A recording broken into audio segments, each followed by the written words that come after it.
بنو ہاشم اور بنو مطلب کے 3 سال اس گھاٹی میں گزرے۔ یہ 3 سال اس قدر سخت، تنگدستی، غربت اور تکالیف کے تھے کہ بھوک کی شدت سے بچوں کے بلبلانے کی آوازیں راستہ چلتے لوگوں کو سنائی دیتی تھی، مگر سنگ دل کفار ان چیخوں کو سن کر خوش ہوتے تھے۔ مسلمانوں نے ان 3 برسوں میں درختوں کے پتے اور چمڑے کھا کر پیٹ کی آگ بجھائی۔ سعد بن ابی وقاص رضی اللہ عنہ فرماتے ہیں، میں بھوکا تھا، اتفاق سے رات کے وقت میرا پاؤں کسی چیز پر پڑا، میں نے اس چیز کو اٹھایا اور نکل گیا، مجھے اب تک معلوم نہیں کہ وہ کیا چیز تھی۔ اسی طرح اونٹ کی کھال کا سوکھا ہوا چمڑا انہیں کہیں راستے میں پڑا مل گیا، انہوں نے پانی سے دھو کر اس کو جلایا اور صفوف بنا کر پانی کے ساتھ کھا کر 3 راتیں بسر کی۔ یہ معاشرتی بائیکاٹ اتنا شدید تھا کہ قریش نے کھانے پینے کی اشیاء کا لے جانا بھی بند کر دیا تھا۔ جب کوئی تجارتی قافلہ مکے آتا تو ابو لہب اٹھتا اور اعلان کرتا، کوئی تاجر عام نرخوں پر اصحاب محمد کو فروخت نہ کرے، بلکہ اتنی قیمت بڑھائے کہ وہ چیز ان لوگوں کی قوت خرید سے باہر ہو جائے۔ قریش میں سے بعض لوگوں کے دل ان حضرات کی یہ حالت دیکھ کر اڑتے تھے، کیونکہ وہ ان کے عزیز تھے، چنانچہ ایسے لوگ خفیہ طور پر کھانے پینے کی چیزیں بھیج دیتے تھے۔ ایک دن سیدنا حکیم بن حزام رضی اللہ عنہ اپنی پھوپھی سیدہ خدیجہ رضی اللہ عنہا کے لیے کچھ چیزیں لے کے جا رہے تھے کہ ابو جہل نے راستہ روک لیا اور کہا، اگر تم نے شیب ابی طالب میں غلہ پہنچانے کی کوشش کی تو میں سب لوگوں میں تمہیں رسوا کر دوں گا۔ اتفاق سے اس وقت ابو البختری سامنے سے آ گیا۔ واقعے کی تفصیل سن کر ابو جہل سے کہنے لگا، اگر ایک شخص اپنی پھوپھی کے لیے کچھ غلہ بھیجتا ہے تو تم کیوں رکاوٹ بنتے ہو؟ چنانچہ ابو البختری کی مداخلت کی وجہ سے اس سے اپنی پھوپھی کے پاس غلہ بھجوانے دیا۔ غرض ایسی ہی تکالیف اور مصائب کی وجہ سے مکے کے بعض نیک دل لوگوں کو یہ سفاکانہ معاہدہ ختم کرنے کا خیال آیا۔ آخر ہشام بن عمرو کی کوششوں سے زہیر بن ابی امیہ، سیدہ خدیجہ رضی اللہ عنہا کے رشتہ دار مطعم بن عدی، زمعہ بن اسود اور ابو البختری بن ہاشم اور مختلف قبائل کے بعض افراد نے رات کو خفیہ مجلس میں اس معاہدے کی منسوخی کا طریقہ کار مرتب کیا۔ پھر صبح کو کعبۃ اللہ کے پاس اپنے اپنے حلقے میں جمع ہوئے۔ طواف کے بعد پہلے زہیر نے اعلان کیا، جب تک انسانیت کے خلاف اس معاہدے کو ختم نہیں کیا جائے گا میں چین سے نہیں بیٹھوں گا۔ اس پر ابو جہل نے مخالفت کی، لیکن 4 اور نیک دل انسانوں نے اپنے اپنے قبیلے کی طرف سے یکے بعد دیگرے اس بائیکاٹ کو ختم کرنے کا اعلان کیا۔ ابو جہل مجلس کا یہ رنگ دیکھ کر دنگ رہ گیا اور کہنے لگا، یہ معاملہ تو پہلے ہی سے طے شدہ لگتا ہے۔ تکالیف پہنچانے کی پالیسی کے بعد جب قریش نبی کریم صلی اللہ علیہ وسلم کو نفسیاتی حربوں سے شکست نہ دے سکے تو انہوں نے اب ان پر معاشرتی دباؤ ڈالنے کا پروگرام بنایا۔ اس کے لیے ان کے سرپرست اور نگران ابو طالب پر دباؤ ڈالنا ضروری تھا۔ چنانچہ سرداران قریش نے بار بار ان کے پاس جا کر شکایت کی۔ ایک بار تو قریباً 25 سردار ابو طالب کے پاس پہنچے۔ ان میں ابو جہل، ابو سفیان، امیہ بن خلف، عتبہ، اسود بن عبد المطلب اور شیبہ شامل تھے۔ انہوں نے پہلے تو آپ کے خلاف اپنی شکایات بیان کی، پھر کہا، ہم آپ کے سامنے ایک انصاف کی بات پیش کرتے ہیں، آپ کا بھتیجا ہمیں ہمارے دین پر چھوڑ دے اور ہم اسے اس کے دین پر چھوڑ دیتے ہیں، وہ جس معبود کی عبادت کرنا چاہے کرے، ہمیں اس سے کوئی غرض نہیں، مگر وہ ہمارے معبودوں کی برائی نہ بیان کرے اور یہ کوشش نہ کرتا پھرے کہ ہم اپنے معبودوں کو چھوڑ دیں۔ آپ ہم سے اس شرط پر اس کی صلح کرا دیں۔ ان کے خیال میں مصالحت کا اس سے اچھا طریقہ کیا ہو سکتا تھا؟ ابو طالب نے نبی اکرم صلی اللہ علیہ وسلم کو بلایا اور ساری بات بیان کی۔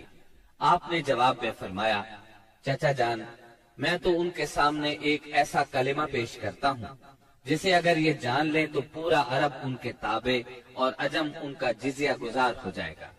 اس پر ان لوگوں نے کہا، تم ایک کلمہ کہتے ہو، ہم ایسے 10 کلمے کہنے کو تیار ہیں، مگر یہ تو بتاؤ وہ کلمہ کیا ہے؟ آپ نے جواب میں فرمایا، لا الہ الا اللہ۔ اس پر وہ سب غصے اور تکبر سے اٹھ کھڑے ہوئے۔ اس وقت وہ جو باتیں کہتے ہوئے وہاں سے نکلے ان کا ذکر قرآن کریم کی سورہ سعد کی آیات 1 تا 7 میں آیا ہے۔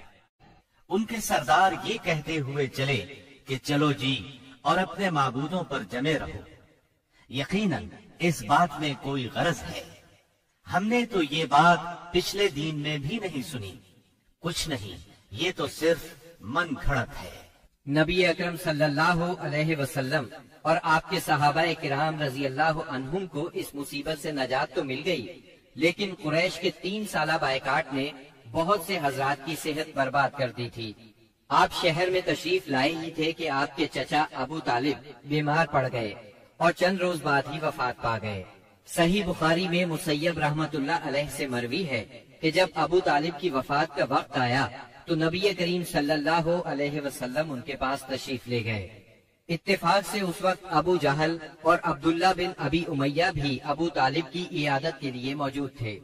رسول اللہ صلی اللہ علیہ وسلم نے فرمایا، چاچا جان آپ لا الہ الا اللہ کہہ دیجئے، بس ایک کلمہ جس کے ذریعے میں اللہ تعالیٰ کے پاس آپ کے لیے حجت پیش کر سکوں گا۔ اسی وقت ابو جہل اور عبداللہ بن ابی امیہ نے دخل اندازی کی، بولے ابو طالب کیا تم اپنے باپ عبد المطلب کے دین سے پھر جاؤ گے؟ یہ سن کر ابو طالب ذرا دیر کے لیے رکے، پھر بولے میں عبد المطلب کے دین پر مرتا ہوں۔ اس کے بعد ابو طالب نے آپ کی طرف دیکھا اور کہا میں کلمہ شہادت کہہ دیتا، لیکن قریش کہیں گے کہ ابو طالب موت سے ڈر گیا۔ یہ سن کر آپ نے فرمایا میں آپ کے لیے مغفرت کی دعا کرتا رہوں گا جب تک اللہ مجھے ایسا کرنے سے منع نہ کر دے۔ اس پر سورہ توبہ کی آیت 113 نازل ہوئی۔ نبی اور اہل ایمان کے لیے درست نہیں کہ مشرکین کے لیے دعائے مغفرت کریں، اگرچہ وہ قرابت دار ہی کیوں نہ ہو، جبکہ ان پر واضح ہو چکا ہے کہ وہ جہنمی ہیں۔ جناب ابو طالب کی وفات کے چند روز بعد سیدہ خدیجہ رضی اللہ عنہا نے انتقال فرمایا۔ آپ اپنے شفیق چچا کی وفات کے صدمے سے ابھی سنبھلے بھی نہیں تھے کہ سیدہ خدیجہ رضی اللہ عنہا جیسی جانثار اور غم گسار رفیقہ حیات دنیا سے رخصت ہو گئیں۔ ان کی وفات نبوت کے 10ویں سال ماہ رمضان میں ہوئی۔ اس وقت ان کی عمر 65 برس تھی۔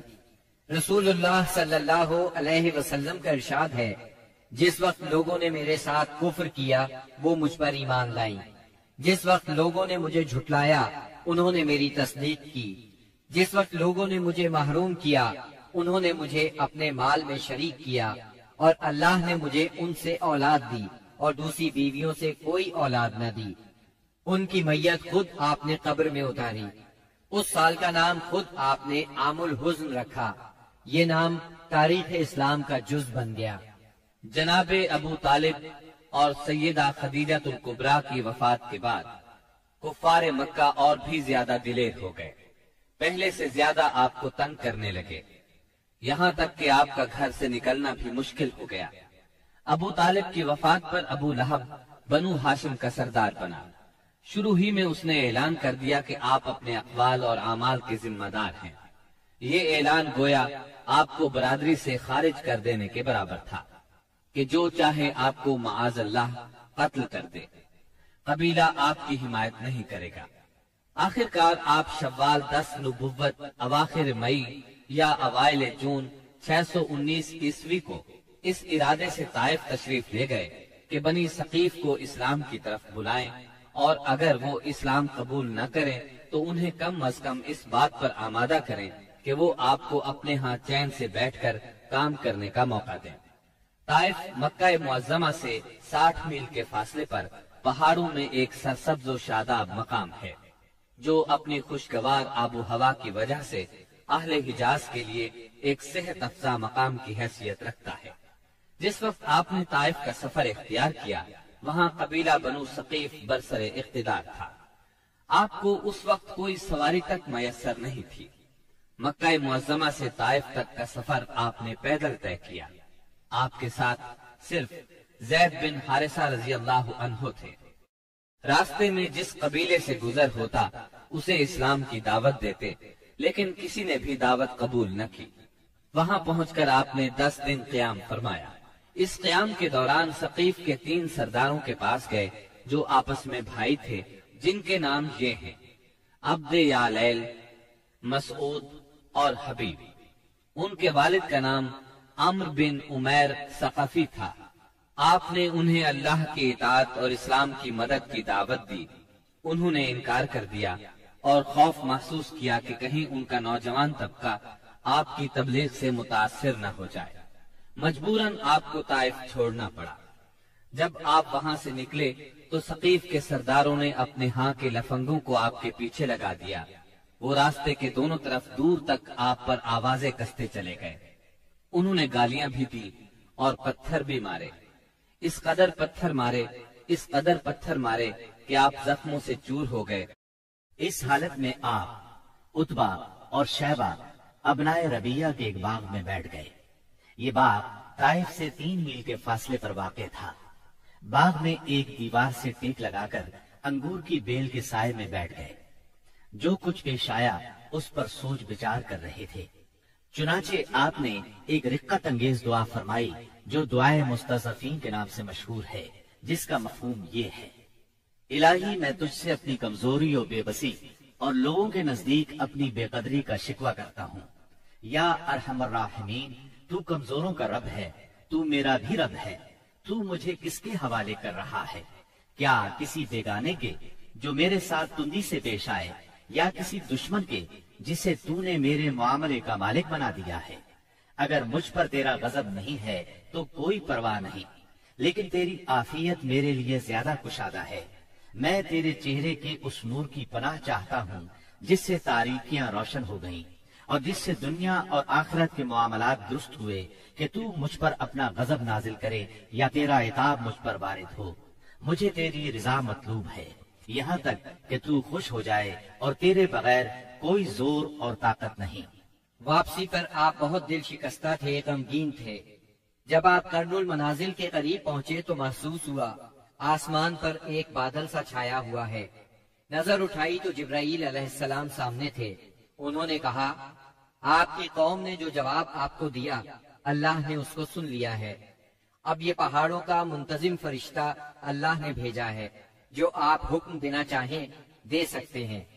پھر پہاڑوں کے فرشتے نے آپ کو سلام کر کے عرض کیا، آپ فرمائیں تو دونوں طرف کے پہاڑ ان لوگوں پر الٹ دوں۔ آپ نے فرمایا، نہیں، بلکہ مجھے امید ہے کہ اللہ تعالیٰ ان کی نسل سے ایسے لوگ پیدا کرے گا جو صرف ایک اللہ کی عبادت کریں گے اور اس کے ساتھ کسی کو شریک نہیں ٹھہرائیں گے۔ آپ طائف سے نکل کر چند روز نخلا کے مقام پر ٹھہرے۔ پریشان تھے کہ اب کیسے مکہ جاؤں۔ طائف میں جو کچھ گزری اس کی خبریں وہاں تک پہنچ چکی ہوں گی۔ اب تو کفار پہلے سے بھی زیادہ دلیر ہو جائیں گے۔ انہی دنوں کا ذکر ہے، ایک رات آپ نماز میں قرآن پڑھ رہے تھے کہ جنوں کے ایک گروہ کا ادھر سے گزر ہوا۔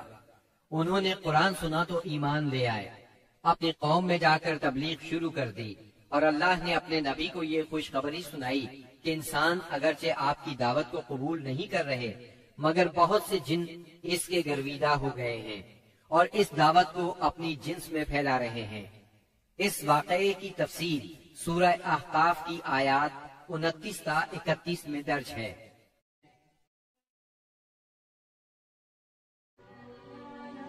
Thanks for watching. Don't forget to like, comment, share and subscribe to